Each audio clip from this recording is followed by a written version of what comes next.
క్రీస్తునందు ప్రియమైన దేవుని బిడ్డలారా, ఈనాటి పరిశుద్ధ దినపు దేవుని సందేశం.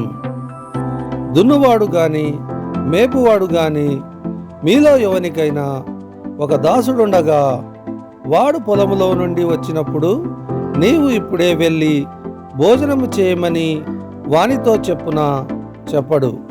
అంతేకాక నేను భోజనము చేయుటకు ఏమైనాను సిద్ధపరిచి నడుము కట్టుకొని నేను అన్నపానములు పుచ్చుకొని వరకు నాకు పరిచారము చేయుము, అటు తర్వాత నీవు అన్నపానములు పుచ్చుకొనవచ్చునని వానితో చెప్పును గాని ఆ దాసుడు ఆజ్ఞాపింపబడిన పనులు చేసినందుకు వాడు దయచూపనని వాని మెచ్చునా? అటువలే మీరును మీకు ఆజ్ఞాపింపబడినవన్నీ చేసిన తర్వాత మేము నిష్ప్రయోజకులమైన దాసులము, మేము చేయవలసినవే చేసి ఉన్నామని చెప్పుడనెను. లూకా సువార్త 17వ అధ్యాయము 7వ వచనం నుండి 10వ వచనం వరకు. చిన్న ప్రార్థన చేసుకుందాం. కనికరము గల మా తండ్రి, ఈ యొక్క పరిశుద్ధ దినమందు చదవబడినటువంటి వాక్య భాగమును బట్టి మీకు స్తోత్రములు.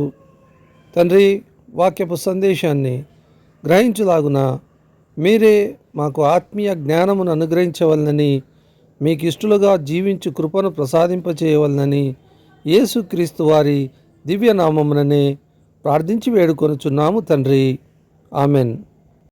ప్రియమైన దేవుని బిడ్డలారా, ఈ వాక్యమునందు దున్నువాడు గాని మేపువాడు గాని అనగా పొలమును సేద్యపరచు దాసుడు గాని మందను మేపు దాసుడు గాని మీకు ఉండిన ఎడల అతడు తన పని నుండి ఇంటికి తిరిగి వచ్చి ఉండగా తన యజమానునకు మరల పరిచర్య చేయువాడై ఉన్నాడనియు, తాను చేసినటువంటి పరిచర్య నిమిత్తమై మేలు చూపెనని తన యజమానుడు అనడు, కానీ తాను చేయవలసినటువంటి ఉపచారము బాధ్యతను నిర్వహించి ఉన్నాడని ఈ వాక్యము మనకు సందేశం ఇచ్చుచున్నది.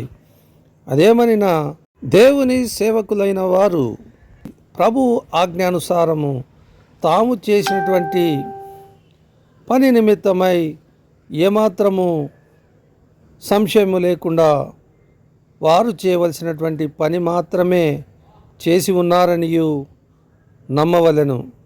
అంతేకాక దాన్ని బట్టి అతిశయించనవసరం లేదని, ప్రభువునకు పరిచర్య చేయుట ధర్మమని నమ్మవలెనని ఈ వాక్యము సందేశమిచ్చుచున్నది. కాబట్టి దేవునికి పరిచర్య చేయుట మన బాధ్యత అయి ఉన్నదని ఈ వాక్యపు సారాంశము. దేవుడు మనలను తనకిష్టులైన పాత్రలుగా వాడుకొనుగాక.